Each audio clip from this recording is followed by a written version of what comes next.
I'm Adrienne Pedersen. Today on Upfront, Governor Tony Evers, his post-State of the State tour, and the public pressure targeting Republicans. It's telling the people of Wisconsin, go to hell. The governor preparing for re-election is standing by.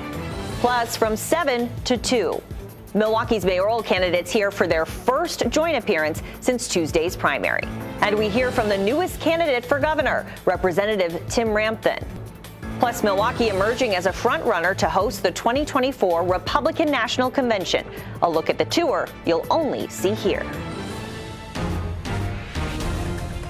Taking on the issues important to Wisconsin. This is Upfront with your host, Adrienne Pedersen. Hello, and thank you for joining us. Governor Tony Evers hit the road this past week in his post-State of the State tour. The governor signed an executive order calling lawmakers into special session to take up his tax relief plan, which Republicans oppose. The governor also said he was extending the University of Wisconsin's tuition freeze and announced millions in federal pandemic relief funds to expand mental health resources for students and members of the Wisconsin National Guard. Governor Evers is facing re-election this year, and he joins us now from Madison. So, Governor, welcome back to Upfront. Thanks for being with us. You called Republicans into this special session. You're asking them to use some of the budget surplus to send every Wisconsinite a $150 refund. Why not do permanent tax breaks like Republicans are requesting? Well, first of all, we've done that already too. In the last couple biennia, we have reduced taxes by 15%, and that's several $billion dollars each time people pay taxes in the state. We have money that exists now in the budget that in our general fund that is the people's money, and they have inflationary pressures now, and there are issues that are important to them now. And so doing tax credits is the best way to do it, and we feel confident that at some point in time the Republicans might agree. Well, some criticism that you're getting after the State of the State from Republicans is that you didn't talk about crime. And we have a clip that I want you to listen to here from the Senate president. So let's listen to this. I see a crime pandemic in this state that the governor literally did not say a word about. And to me, that's a crime in and of itself. He needs to start addressing the crime issue that's out there, but he just stays away from it because he doesn't want to touch it. And being from Waukesha, that's in my district, that was disgusting to me, and I'm very upset about that. I saw your face there. Why didn't you address crime? Well, the question is why the Republicans have consistently not funded share revenue for the municipalities. You know, crime is all around having a workforce, a police workforce that can do as best a job possible. And most of that money comes from shared revenue. And most of the time, the Republicans have reduced or made it much more difficult to have share revenue being passed on to the municipalities. So, you know, if there's a crime, it's a crime that they haven't funded it. So I have not avoided it. In fact, I've taken it on head on. And so it's ridiculous for me to have to listen to that, and then they don't do anything about it. Shared revenue is the money that goes from the state to the municipalities that pays for police and other services. Let's work on that fold. In recent days, you've said that you'd consider some Republican-backed efforts on bail reform after the Waukesha parade attack. What specifically do you need to see in those bills in order to support that?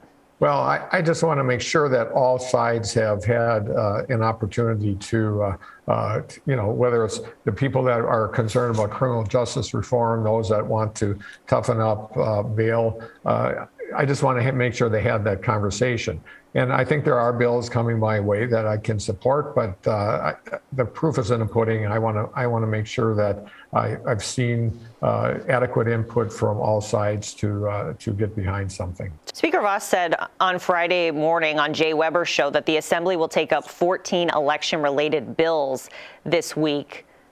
Will you consider any of those?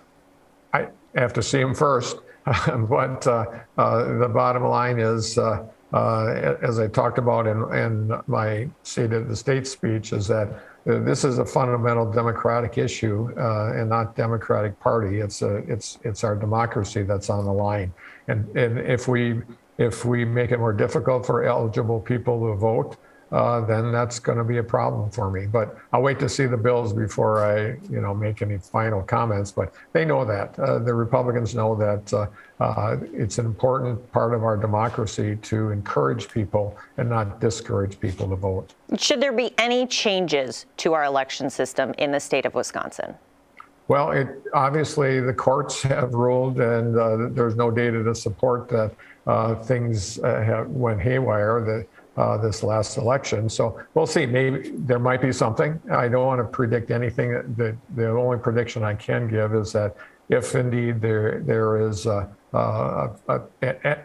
attack on our democracy and it's going to make it more difficult for eligible people to vote, it's likely I'll veto that. Republican candidates for governor Rebecca Kleefisch and Kevin Nicholson are calling to disband the Wisconsin Elections Commission.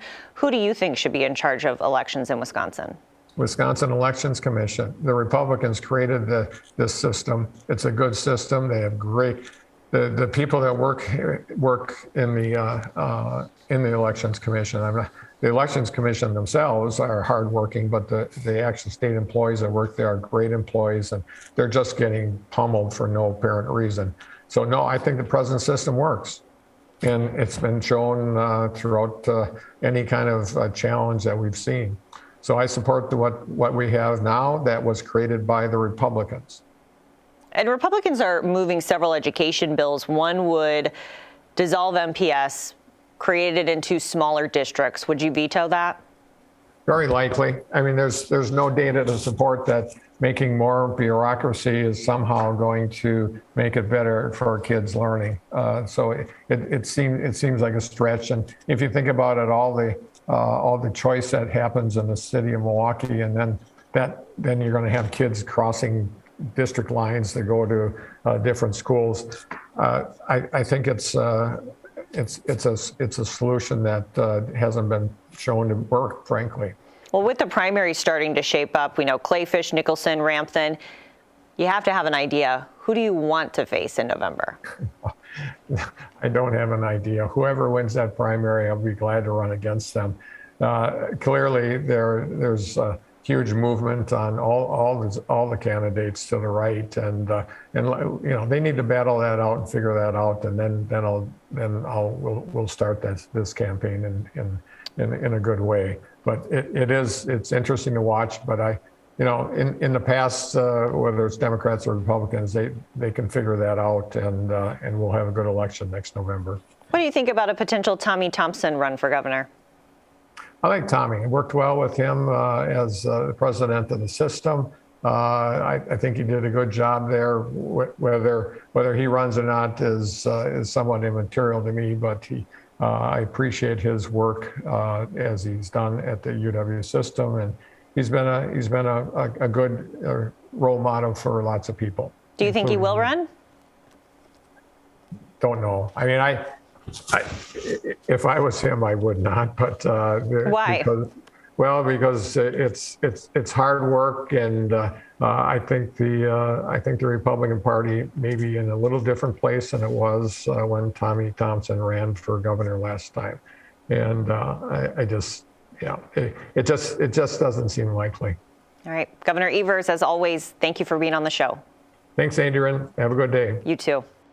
Up next, Milwaukee's mayoral race down to 2. Cavalier Johnson and Bob Donovan standing by. Up front has the candidates for their first joint appearance since Tuesday's election.